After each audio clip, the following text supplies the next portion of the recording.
こんにちは。アスリート兼コーチ GO です。前回25歳で手術成功率 5% という現実を突きつけられ、私は医療の代替手段として自力で体を立て直すことを固く決意しました。しかし、なぜ私が薬をあそこまで拒否できたのか、その根拠は頸椎損傷の件だけではありません。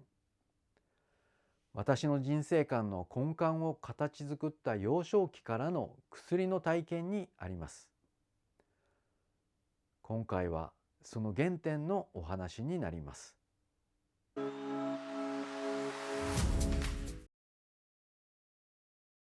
この話は小学校1年生の春に遡ります。体調を崩すと決まって呼吸するとヒューヒューゼーゼーと発作に襲われ、学校をよく休んでいました。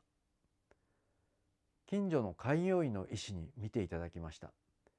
丁寧に診察してくれて、状況を伝えると、付き添いの母が薬をお願いしました。ところが、医師の口から出たのは意外な言葉でした。医師は、薬は必要ないよ。母と私は二人で顔を見合わせました。こんなに苦しかったのになぜと。すると医師はこう言ったのです。今苦しくないでしょ？聴診器を当てたけど音はしていないよ。君今苦しくないでしょ？と。言われてみれば待合室で待っている間、精神的に落ち着いたのか安心感の中にいる感覚がありました。医師はヒューヒューゼーゼーの音はしていないから薬は必要ない。君は喘息じゃないよ。気管支炎だね。とそう言われました。そして体力がつけば体の成長とともに治るよ。だから大丈夫、心配いらないよと言ってくれたのです。この発作が収まっている状態を体験したことが私の症状の波に対する最初の大きな気づきでした。この時点ではそれが自律神経系によるものだと理解はしていませんでした。しかし医師にそう言ってもらったものの、家に帰って苦しくなればやはり発作は繰り返されました。何度目かに母が家で苦しくなるのでと薬を頼むと、医師はあまり出したくないなぁと言いつつ数日分だけ処方してくれました。そしてその薬を飲んだ時、劇的な変化が起こりました。苦しかった呼吸が急に楽になったのです。しかしその安堵感とともに私は恐ろしい異変に気づきました。何もしていないのに心臓だけが全力疾走した後のように激しく鼓動し始めたのです。精神的にも焦燥感に駆られ、妙な不安が募りました。次の通院時、私は正直に心臓の動機を伝えました。すると医師は初めてうなずき、こう教えてくれたのです。そうなんだよ。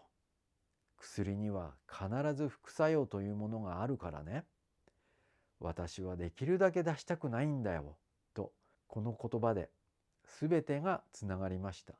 医師の薬を出したがらない理由と、私が薬を飲んで感じた体の異変です。この経験から私は薬だけに頼るのではなく、母が何か良い方法はないかと、野草や薬草を取ってきては自然の力も試しました。薬の即効性と副作用の恐怖、そして自然の力で少しずつ楽になる感覚。この対極的な体験が私の薬を使わない健康を目指す原点となりました。そして医師の体力がつけば治るという言葉を素直に受け止め、私の夢とリンクさせ、忠実に実行を重ねてきました。私が前回お話しした成功率5% の手術を即座に断れたのもこの幼少期の原体験があったからです。体の中で起こっている変化を外部の物質で無理やり変えることの怖さを私は痛いほど知っていたのです。この体との対話を最優先するという考え方こそが後の自力で克服するという揺るぎない信念、そしてザ・ゴーズメソッドの精神的な核を形成しました。私のこの信念こそが今の私を作っています。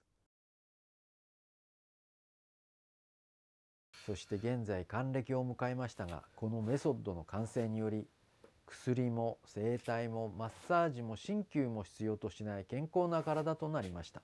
私が実際に現在行っているトレーニングの様子をご覧ください。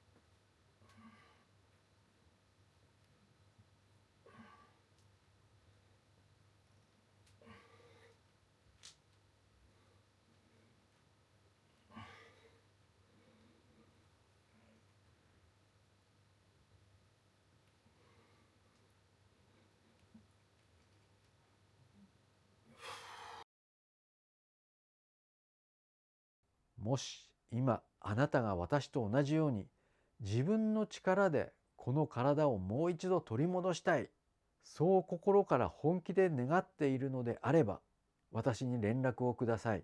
私はあなたとメソッドの哲学を共有し、あなたの回復の道しるべとなれることを願っています。私の経験やこのメソッドの経歴についてはウェブサイトのプロフィールページに時系列でまとめてあります。ウェブサイトの URL は www.gojpus.com です。コンタクト、お問い合わせまたは YouTube のチャンネル説明欄に記載してあるメールアドレスからご連絡ください。次回はこの自力で克服すると決めた私が具体的にどのような行動から再開しメソッドの革新へと進んでいったのか、そこを解説します。私の経験が今絶望の中で答えを探しているあなたの道しるべとなれば幸いです。また次回お会いしましょう。